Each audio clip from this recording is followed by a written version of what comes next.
যে মেয়েটা তার এই নানার সাথে রাতের বেলা ঘুমায়, সে নিজেই বলছে টেস্ট করা হোক যে আসলে এই বাচ্চা বাবাকে। হুজুরা বলছে রুমটা ঝাড়ু দিয়ে দিতে, তারপর বিছানা ঝাড়ু দিতে গেছি, তারপরে দরজাটা লাগাই লাইছে। সম্প্রতি 12 বছর বয়সী একটি মাদ্রাসা ছাত্রীকে নির্যাতনের অভিযোগ উঠেছে তারই মাদ্রাসার শিক্ষকের বিরুদ্ধে।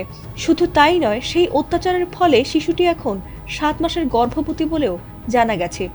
এমনকি এই অপকর্মের কথা কাউকে জানালে তার প্রাণনাশেরও হুমকি দিয়েছিলেন সেই শিক্ষক। তবে শিশুটির শারীরিক পরিবর্তন দৃশ্যমান হলে সেই বিষয়টি নিয়ে মুখ খুলতে সে বাধ্য হয়। এমনকি বিচারও চায় সেই অভিযুক্ত শিক্ষকের। এমনকি ছাত্রীটির মা সেই অভিযুক্ত মাদ্রাসা শিক্ষকের বিরুদ্ধে মামলাও করেন, যদিও সেই শিক্ষক পলাতক রয়েছে বলে জানা গেছে। সবাই যখন তার বিচারের আশায় সরব হচ্ছেন, ঠিক তখনই ঘটল এক অদ্ভুত ঘটনা।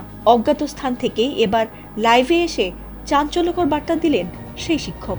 এসে বলতেছে যে এই দুর্ঘটনা যে খুব বড় সমস্যা। নেত্রকোনার মদনে ঘটে যাওয়া সেই ন্যাক্কারজনক ঘটনাটি প্রকাশ পায় যখন শিশুটিকে নিয়ে তার মা গাইনি চিকিৎসকের কাছে যান, আর তাতে এই চাঞ্চল্যকর ঘটনাটি সামাজিক যোগাযোগ মাধ্যমে ব্যাপকভাবে ছড়িয়ে পড়ে। এই ঘটনাটি ছড়িয়ে পড়তেই সর্বস্তরের মানুষ সেই শিক্ষকের বিচারের দাবিতে উন্নত প্রযুক্তি এবং অভিজ্ঞ চিকিৎসক দলের নিরলস প্রচেষ্টায় আমরা আছি আপনার পাশে। ডেল্টা হাসপাতাল সরব হয়েছেন।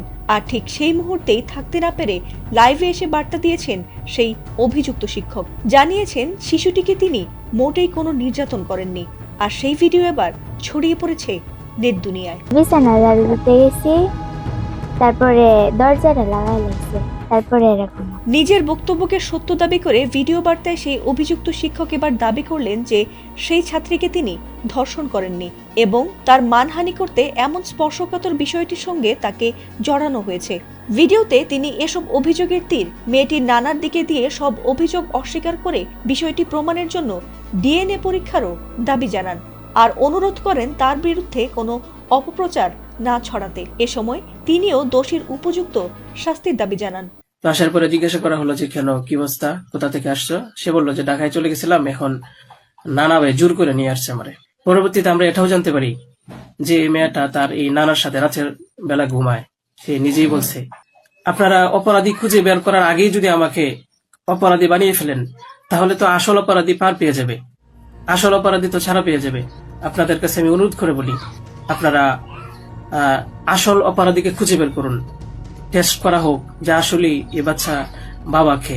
তার এই ভিডিওটি সামাজিক মাধ্যমে শেয়ার করে সত্যতা বের করার আহ্বান জানিয়েছেন রাকসুর কেন্দ্রীয় সাধারণ সম্পাদক সালাউদ্দিন আম্মারও। এছাড়াও এই ঘটনাটি ভিন্ন মোড় নিতে চলেছে বলে মনে করেন নেটিজেনরা। তাদের ভাষ্য, এক পেশে বক্তব্যকে বিশ্বাস করে ইতোপূর্বে বহুবার আসল ঘটনা অন্য বলে বেরিয়েছে, আর তাই এই সংবেদনশীল ঘটনাটির সুষ্ঠু তদন্ত ও বিচার চান নেটিজেনরা। ফাতিমা সুলতানা, এটিএন বাংলা।